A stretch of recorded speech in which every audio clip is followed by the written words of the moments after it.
Maître Ali Taïbé, avocat spécialisé en droit des affaires, bonjour. Merci d'avoir répondu présent à notre invitation. Bonjour, merci à vous.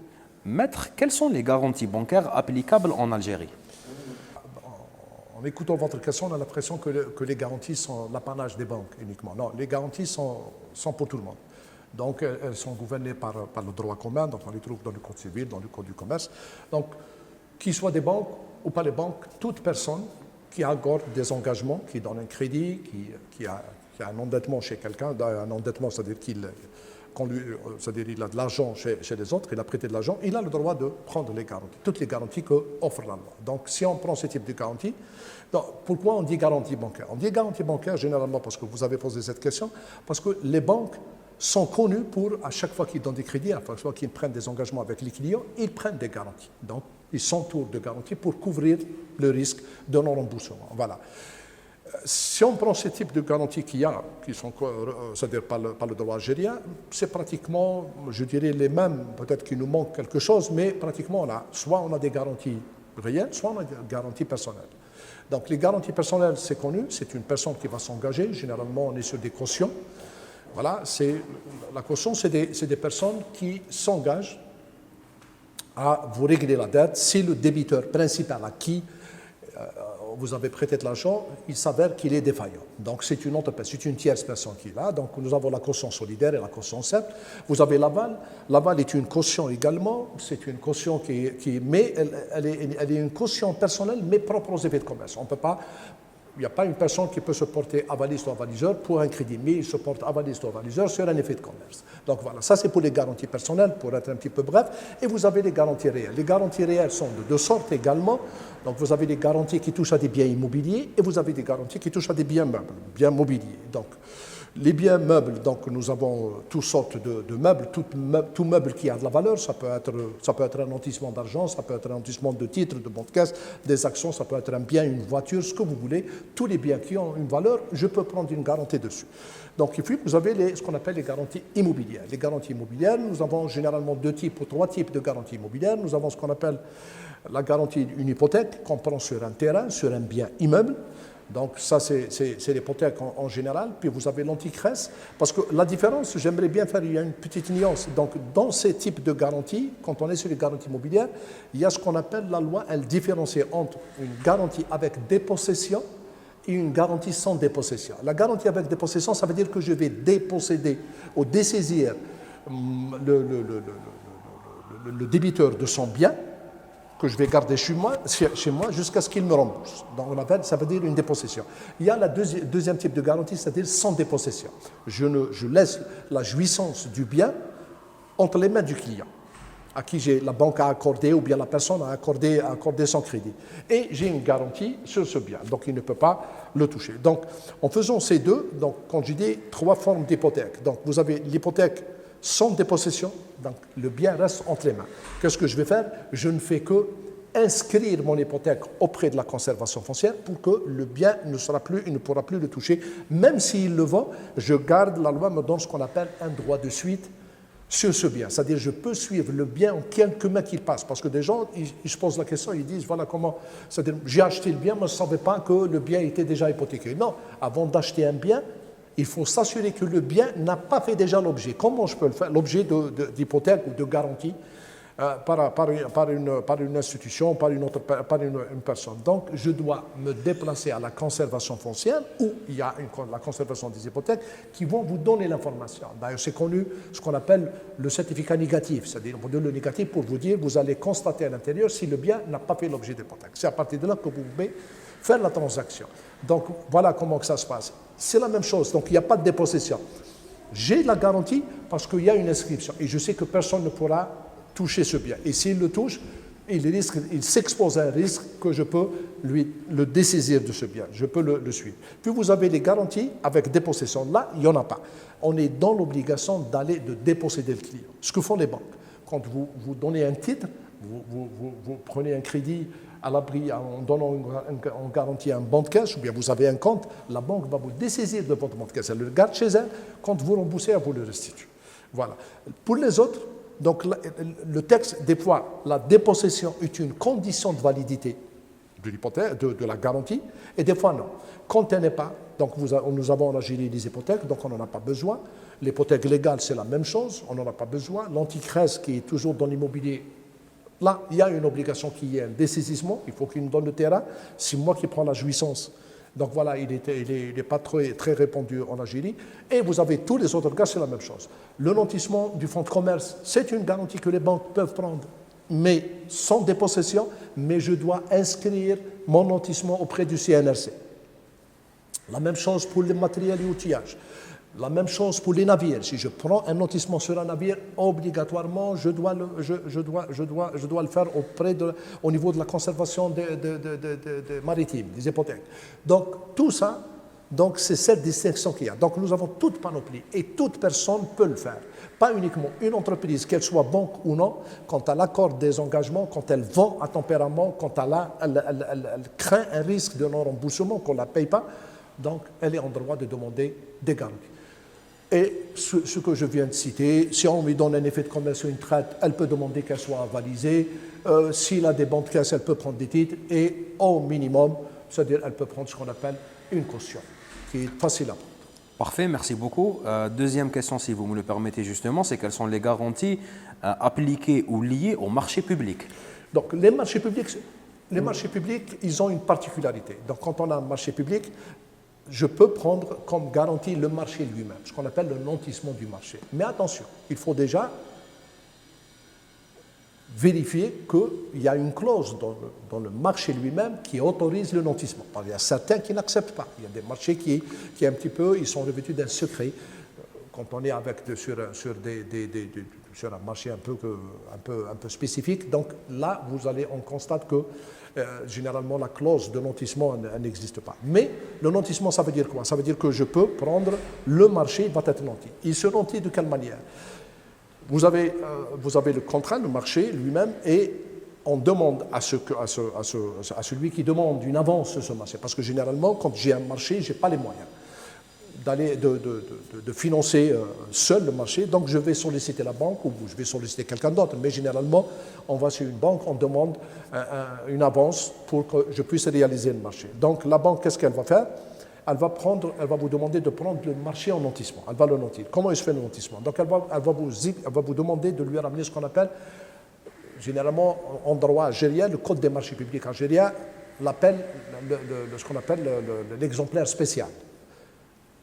Connu chez nous, l'exemplaire unique. Donc il y a un seul, donc il va ramener à la banque, il va signer un acte de nantissement qui se trouve dans la banque, et on va nantir avec l'acte de nantissement et on va nantir le marché. Le nantissement, il se fait, donc une fois il est signé par le client, et le client, c'est le bénéficiaire du marché et la banque va notifier ce nantissement ce qu'on appelle au comptable payeur, celui qui est en charge du paiement de ce marché.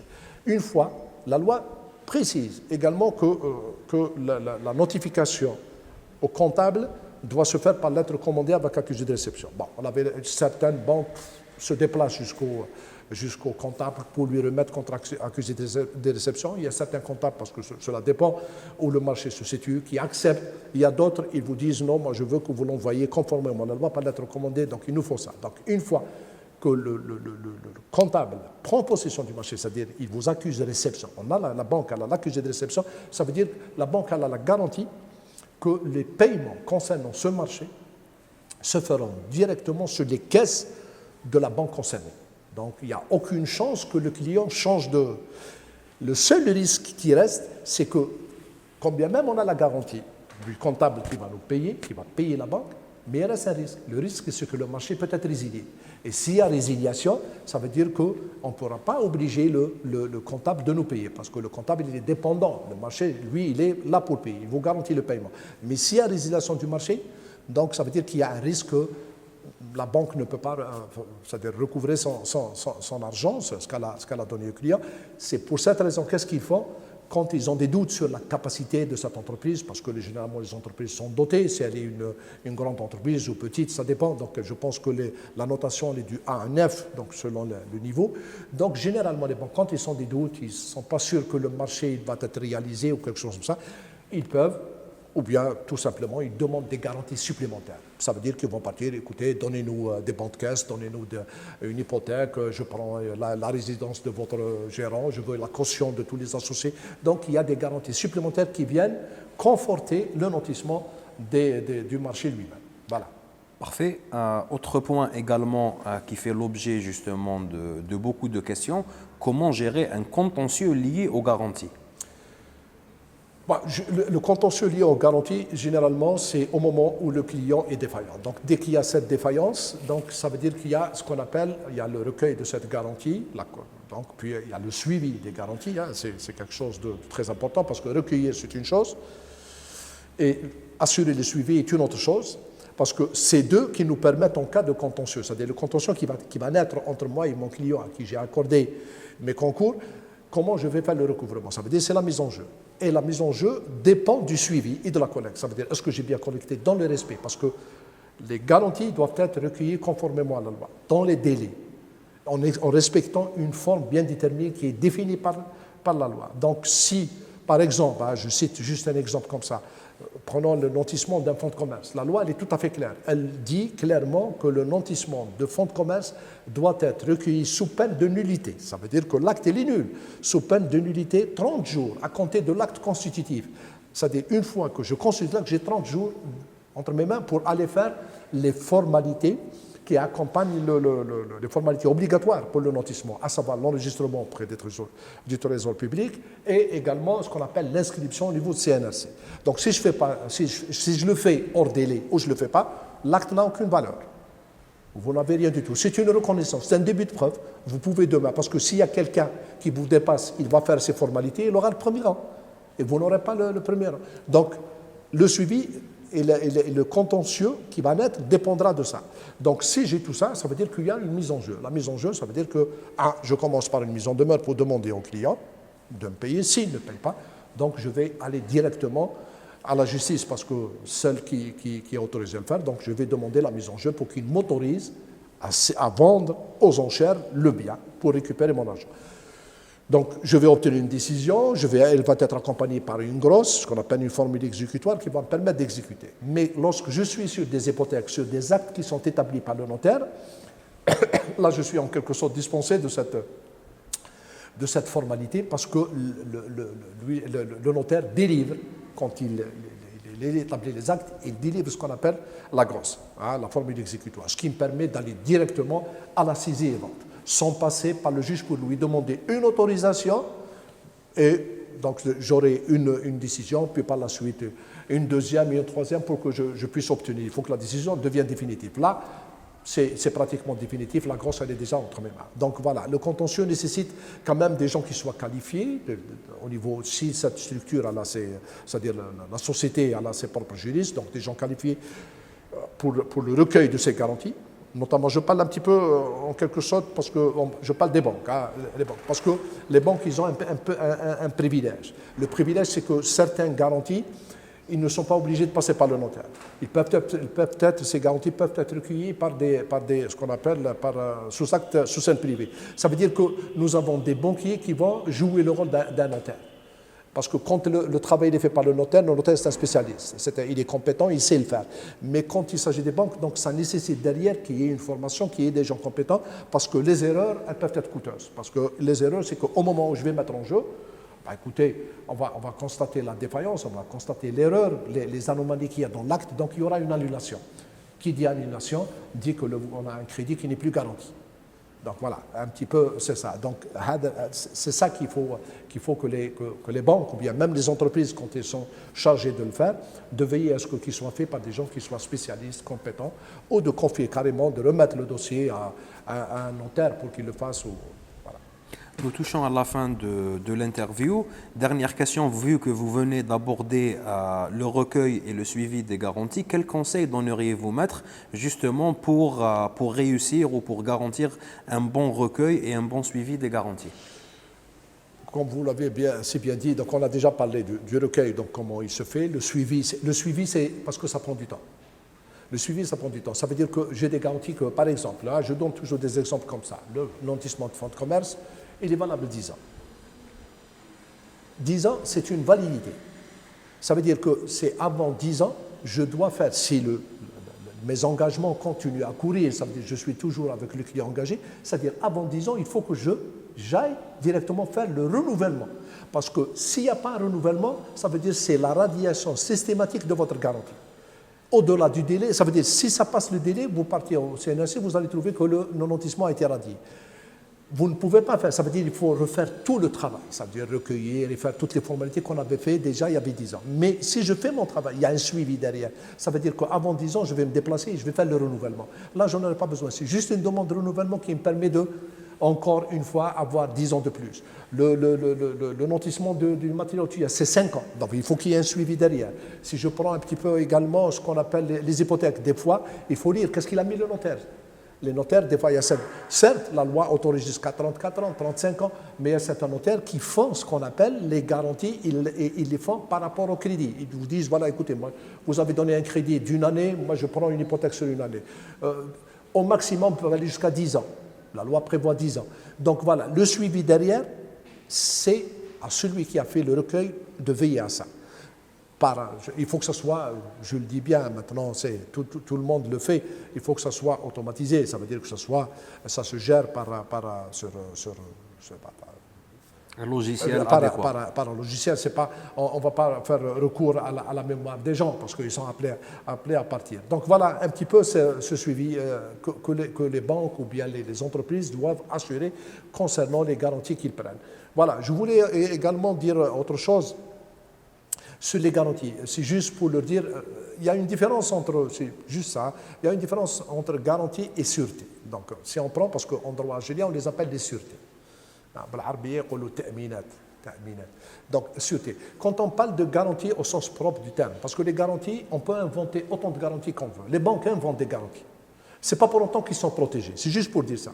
Quand je prends une garantie qui est conforme, qui est prévue par la loi, qui est prévue par le code civil ou celle qui est énumérée dans le code du commerce, je sais que je suis protégé. Parce qu'une garantie, une fois qu'elle est prise conformément à la loi, le débiteur qui a donné la garantie, la destruction, le détournement, il est puni par la loi.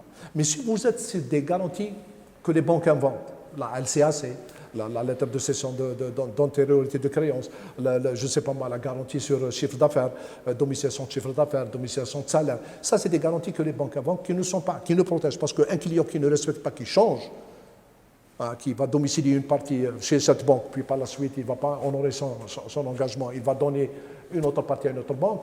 La seule chose que peut faire la banque, c'est justement d'annuler le crédit ou de dénoncer le crédit, pas plus. Mais s'il touche à un nantissement de fonds de commerce, s'il détériore, la loi, elle est claire. Toute personne qui détériore autant de détériorer, qui altère autant d'altérer, qui détruit autant de... Même la tentation, elle est punie par la loi. Donc, il y a cette protection. Ça devient confortable. Voilà. C'est ça qu'il faut veiller, faire cette différence pour être protégé. Et pour avoir ça, partons du principe qu'il n'y a pas de sanction s'il n'y a pas de texte, donc veiller à ce que la garantie soit bien requise. Voilà. Merci beaucoup, Maître. Merci pour toutes ces précisions qui nous permettent effectivement de mieux cerner ce sujet qui porte sur les garanties. Je vous remercie pour votre disponibilité et j'espère que vous comptez avec nous à nouveau. Merci à vous. Merci.